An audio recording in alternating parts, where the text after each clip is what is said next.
Alabama wins 27-6 in a game where they dominated because the Cincinnati offense just couldn't do anything. Desmond Ridder was really bad. I was looking at the comments. Someone said this is the worst playoff game I've seen, but we've had 3 good playoff games in 15 tries. We had one that was like, what was it, 38-0? We had that Alabama-Washington game. We had one that was like 63-20. But there's been a lot of bad playoff games. And people want to expand? I don't get it. This is why I don't get it. I got my TV 22:40 till Michigan kicks off. We'll go a little bit longer than that because I want to break down this game just a little bit. Not a whole heck of a lot to break down, to be honest. And then you all have a safe New Year's Eve. But let's get into it. Brian Robinson Jr. Made himself a whole heck of a lot of money tonight. We talked about Wednesday. He struggled a lot of the season. He hasn't been Najee.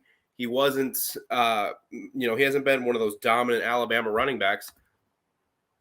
And then he came in the night, 26 carries, 204 yards, averaged 7.8 yards per carry, and really set the tone on that first drive. Run 6, run 3, run 5, run 7. Then Bryce Young a run for 1. Jamison a run for 8, but then Brian Robinson run for 9. Brian Robinson run for 7. Trey Sanders run for 4. Trey Sanders run for 2. Bryce Young and Slade Bolden really came up and set the tone right away for how this game was going to go. Now, credit to the Cincinnati defense, especially their corners. They did a really good job, and you could tell that not that Bryce Young played bad because he had 3 touchdowns. He did throw the 1 pick. He was pretty good. But you could tell that the corners for Cincy were giving Alabama some issues. They only had the 1 big play, the touchdown to Ja'Cory Brooks. Jamison Williams had 7 catches. Usually when Jamison Williams has 7 catches, that means like he got 170 yards. He only had 62 yards, long of 20. He wasn't able to get open downfield. So credit the Cincinnati defense. They played really well, especially when it got down to the red zone. They played their tails off. That defense did. Sauce Gardner, Kobe Bryant, they played really, really hard. So credit to them. But their offense just couldn't do anything. Desmond Ridder, it was weird to me because Desmond Ridder is a good college quarterback. He's not going to be an NFL guy. He's a good college quarterback. And it surprised me how, and they couldn't block Alabama, which isn't surprising. Like we all thought that might happen, but it was, that's highlights coming from my computer because I have a box score. It surprised me how conservative, I guess, the Cincinnati offense was. And part of the problem was early in the game, Cincinnati had chances. The first drive, they had a chance for a touchdown.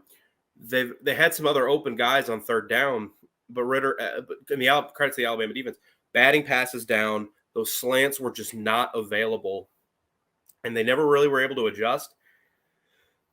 So, Will Anderson, those guys, Mathis, they could just tee off on Ridder and Jerome Ford. There wasn't a whole lot of creativity because they couldn't get simple plays down. They couldn't get a slant because someone would stick their big paw up and knock it down. But you have to, and, part of that is how good the Alabama defense is. Their rush defense. I know Jerome Ford finished with over 5 yards a carry. That didn't come until the end of the game. He was shut down. Ridder was shut down. And the only group of 5 teams still, I think, that could compete with an Alabama or is those Boise State teams with Kellen Moore. Because they had 2 guys on the outside that could get separation. They had a good running back in Doug Martin. Kellen Moore was obviously a really good college quarterback. They had some guys on defense, and they had Chris Peterson. And that's not a shot at Luke Fickell. I think Luke Fickell has a heck of a career ahead of him. But I still think the only group of 5 team that could even come close to competing with like an Alabama or a Georgia would be that those Boise State teams.